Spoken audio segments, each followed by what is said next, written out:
রমজানে সুস্থ থাকার টিপস।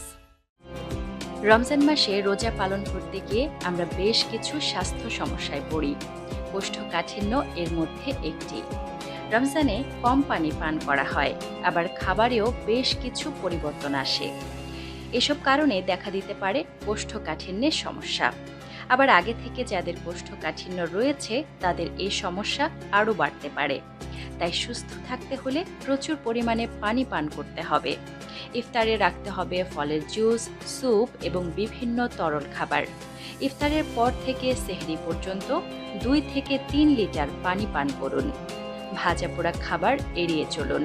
আঁশ জাতীয় খাবার বেশি করে খান।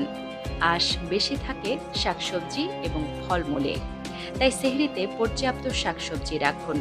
যদি কোষ্ঠকাঠিন্যের সমস্যা বেড়ে যায় তবে অবশ্যই চিকিৎসকের পরামর্শ নিন। এই রমজান আপনাদের জন্য হোক আনন্দময়। সকলের শরীর এবং মন থাকুক সুস্থ ও সুন্দর। রমজান মোবারক।